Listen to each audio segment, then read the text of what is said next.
नमस्कार मित्रांनो, मी walk heritage तर्फे आपणास जे 1500 वर्षापूर्वीचं वाकाटक साम्राज्यातलं जे प्रसिद्ध रामटेक उर्फ रामगिरी येथील राम मंदिर या ठिकाणी आलेलो आहोत. हे राम मंदिर, त्याच्या पुढचं हे लक्ष्मण मंदिर.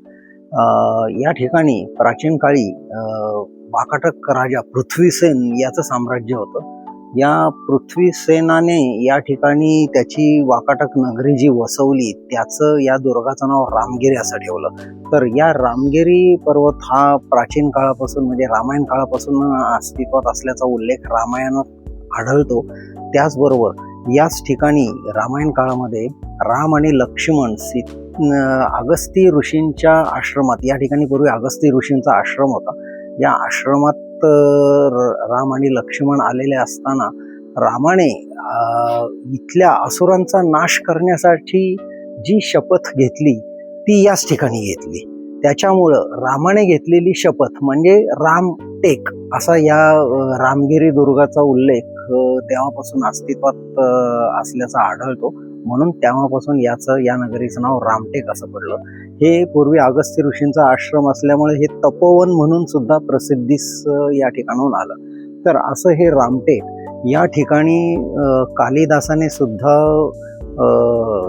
वास्तव्य केलं आणि त्याचं जे अतिशय प्रसिद्ध असं मेघदूत हे जे काव्य लिहिलं ते याच गिरीवर लिहिलेलं आहे असं महोपाध्याय वा.वी. मिराशी यांनी त्यांच्या संशोधनात नमूद केलेलं आहे. म्हणजे कालिदासाचं इथं वास्तव्य होतं आणि त्याने, कालिदास हा उत्तर भारतातला, तो इथं वास्तव्यात असताना त्यावेळेला त्याला त्याच्या लोकांसाठी तो विरहाने व्याकुल झालेला असताना या ठिकाणी त्याने मेघांमार्फत जो संदेश पाठवला, म्हणून त्याच्या संशोधन रचनेचं, काव्यरचनेचं नाव त्याने मेघदूत असं ठेवलं आणि ते पुढं अजरामर झालेलं आहे. तर असं हे वाकाटक साम्राज्यातलं महत्त्वाचं ठिकाण. आता वाकाटक नृपती हे साधारण 1500 वर्षापूर्वी 400 ते 600 हा काळ त्यांचा येतो. वाकाटक साम्राज्याच्या ज्या दोन शाखा पडल्या, एक वत्सगुल्म आणि दुसरं नंदीवर्मन. तर वत्सगुल्म साम्राज्य तुम्हाला माहितीच आहे, त्यांची जी जगप्रसिद्ध निर्मिती अजिंठा लेणी त्यांनी निर्मिती केली. आणि हे दुसरं जे त्यांचे साम्राज्य होतं त्याचा वत्सगुल्म, आणि दुसरं जे साम्राज्य त्यांची शाखा जी होती त्या ठिकाणी हा जो रुद्रसेन होता, त्याची महाराणी जी होती ती गुप्त साम्राज्यातल्या राजाची कन्या. तर अशी ही प्रभावती, या प्रभावतीनं या रुद्रसेनाच्या निधनानंतर तिने हे मंदिर उभारल्याचा उल्लेख आढळतो. कारण ती पूर्वाश्रमाची गुप्त साम्राज्याची महाराणी आणि ते वैष्णव पंथातले महान भक्त होते आणि वाकाटक साम्राज्य हे शैव पंथातलं होतं. त्याच्यामुळे या ठिकाणी शैव आणि वैष्णव या दोन्ही ठिकाणचा मिलाप झालेला असं दिसून येते. तर हे रुद्रसेनाची ही जी शाखा आहे वाकाटक साम्राज्यांची, या ठिकाणी यांनी ही अत्यंत उत्तम अशी निर्मिती करून ठेवलेली आहे. तर याच टेकडीवर आपण आणखीन आता काही अवशेष आपण पाहूयात. या ठिकाणाचं सगळ्यात महत्त्वाचं म्हणजे नृसिंह. या नृसिंहाच्या भारतातल्या सगळ्यात प्राचीन अशा मूर्ती या ठिकाणी आपल्यास दिसून येतात, ते आपण पाहूयात. मंदिर पाहून आलेलो. हे लक्ष्मणाचं मंदिर. मागे सांगितल्याप्रमाणे याच ठिकाणी दोघे राम आणि लक्ष्मण रामायण काळात या ठिकाणी अगस्त्य ऋषींचा जो आश्रम होता त्या ठिकाणी त्यांनी जी प्रतिज्ञा घेतली असुरांचा नाश करण्याची, ती त्यांनी पूर्ण केली आणि तेव्हापासून याचं रामगिरीचं नाव रामटेक असं झालं गेलेलं आहे. तर हे रामटेक पूर्वाश्रमीचं रामगिरी उर्फ तपस्यांची तपोभूमी असणारं तपोवन आणि याचा रामायण काळापासून असलेला संबंध. तर अशा या ऐतिहासिक नगरीचा उल्लेख अगदी कालिदासाच्या रामगिरी या काव्यात सुद्धा येतोय. म्हणून या ठिकाणी हा ठोस पुरावा मिळाल्याचं मी तुम्हाला सांगितलेलं आहे. तर आता याचा या ठिकाणी एक मारुतीचं मंदिर होतं प्राचीन. काही दशकापूर्वी या ठिकाणी पुरातत्व खात्याचे काही शास्त्रज्ञ स्वच्छतेसाठी आलेले असताना त्यांनी त्या मारुतीवरचा लेप काढला. तो लेप काढल्यानंतर त्या ठिकाणी प्रभावती गुप्त म्हणजे वाकाटक साम्राज्याची जी नंदीवर्धन जी शाखा आहे त्या रुद्रसेनाची पत्नी उर्फ गुप्त साम्राज्याची राजकन्या, हिचा शिलालेख त्या ठिकाणी आढळून आलेला आहे आणि त्या शिलालेखांमध्ये तो उल्लेख या वाकाटक साम्राज्याचा या ठिकाणी करण्यात आलेला आहे असा दिसून येतोय.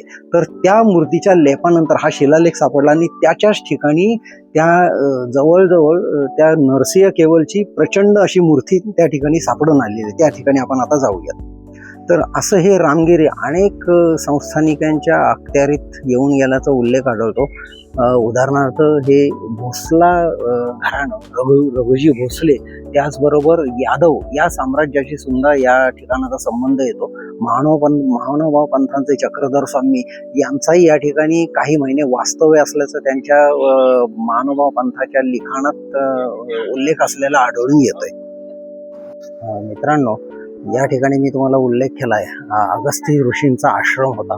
तो हा अगस्ती ऋषींचा प्राचीन आश्रमाचं ठिकाण. याच ठिकाणी प्रत्यक्ष राम आणि लक्ष्मण त्यांच्या आश्रमामध्ये त्यांना भेटण्यासाठी आलेले होते आणि त्याच्यानंतरचा मी उल्लेख मागच्या ह्याच्यात केलेलाच आहे की याचं नाव रामटेक का पडलं गेलं.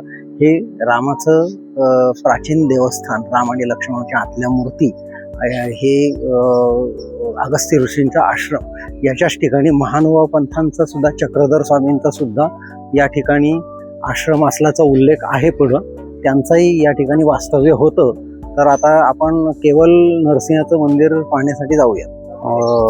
राम लक्ष्मणांचं जे आतमध्ये मंदिर आहे आणि आश्रम आहे, ती आश्रमाची जागा ही प्राचीन गढी सदृश जी हे दिसून येते आपल्याला, त्याची रचना ती तशाच स्थापत्यशैलीचं या ठिकाणी प्रकटन करते.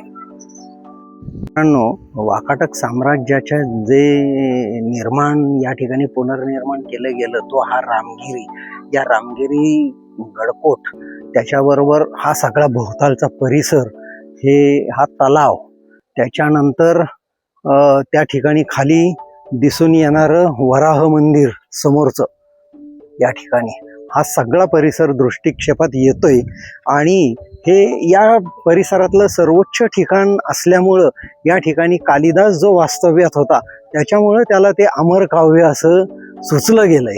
त्याने मेघदूत लिहिलं, कारण इथं मेघ जे आहेत ते स्पर्श करताना दिसून येत आहे. त्याच्यामुळे त्यांनी त्या मेघदूतांना आपल्या गावाला निरोप देण्यासाठी दूत म्हणून पाठवलं आणि त्याचं ते काव्य, त्याच्या काव्याचं नावही त्यांनी मेघदूत असं ठेवलेलं आहे. किती सार्थच वर्णन आहे. तर अशा या महाराष्ट्राच्या सांस्कृतिक धार्मिक क्षेत्रात भर घालणाऱ्या या वाकाटक साम्राज्यांची जे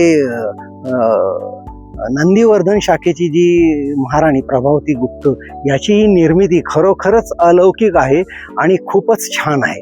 तर या ठिकाणी जरूर भेट द्या आणि त्याचा वारसा कसा जतन केलाय ते पहा. अत्यंत रामाच्या पदस्पर्शानं पावन झालेलं असं हे ठिकाण. जय श्रीराम.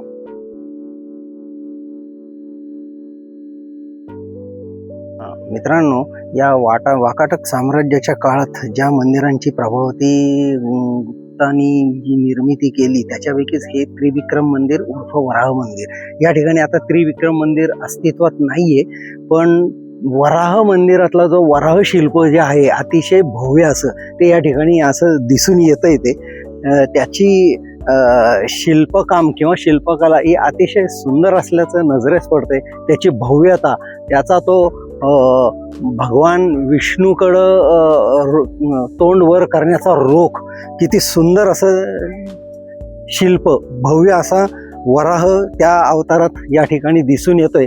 त्याचबरोबर मी उल्लेख केल्याप्रमाणे चक्रधर स्वामींचं वास्तव्य असलेला तो समोरचा मठ उर्फ देवस्थान,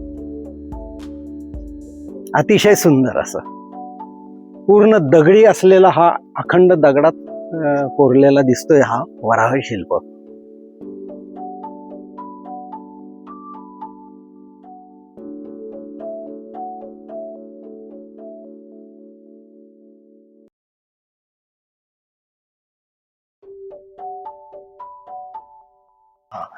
मित्रांनो, मी तुम्हाला सांगितलं की वाकाटक सम्राज्ञी प्रभावती गुप्त हिच्या काळामध्ये ज्या रामटेकवरील ज्या मंदिरांची निर्मिती केली गेली आणि या ठिकाणी पूर्वी एक प्राचीन मारुतीचं मंदिर होतं याच ठिकाणी. तर या मारुतीच्या मंदिराचा जो लेप होता शतकानुशतकं चढलेला, तो काढण्यासाठी पुरातत्व शास्त्रज्ञ काही दशकापूर्वी या ठिकाणी आले होते. त्यांनी तो लेप काढला. त्यावेळेला इथं प्रभावती गुप्ताचा शिलालेख आढळून आलेला आहे. त्याचबरोबर हा लेप काढल्यानंतर त्या मारुतीच्या मूर्तीच्या आतमध्ये म्हणजे शेंदूर लेपन उतरवल्यानंतर त्या ठिकाणी ही भव्य अशी नरसिंहाची मूर्ती आढळून आलेली.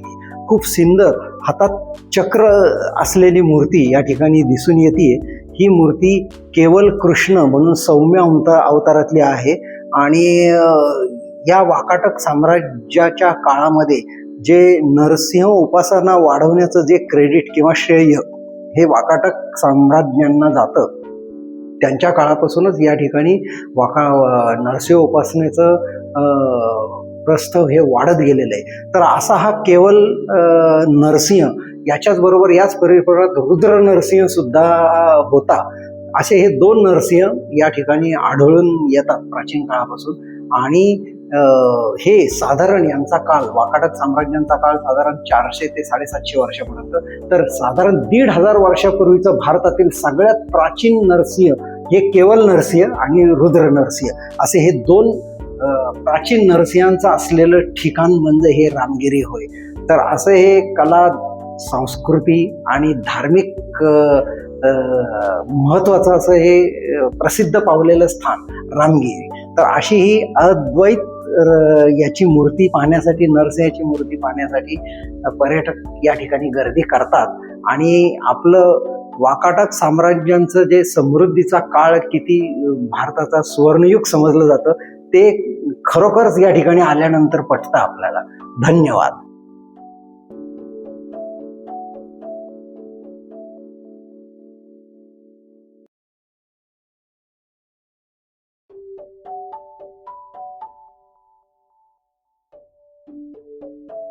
मित्रांनो, ज्या ठिकाणी, ज्या रामगिरीवर कालिदासाने महाकाव्य रचलं त्या कालिदासाची ही स्मृतीस्थळ या ठिकाणी निर्माण केलेलं आहे. कवी कलश कालिदास, कवी कुमार कालिदास स्थानम हेच ते. तर त्याचा सन्मान म्हणून या ठिकाणी 1973ला हे स्मारक उभं करण्यात आलेलं आहे. कवी कुलगुरू कालिदास स्मारकम. आपण आता ह्या स्मारकाला भेट देतो कारण त्यांनी जे अद्भुत काव्य निर्माण केलेलं आहे कालिदासाने, त्याला नावही मेघदूत असंच ठेवलेलं आहे. तर असं हे कालिदासाचं निर्मिती स्थळ हेच ते.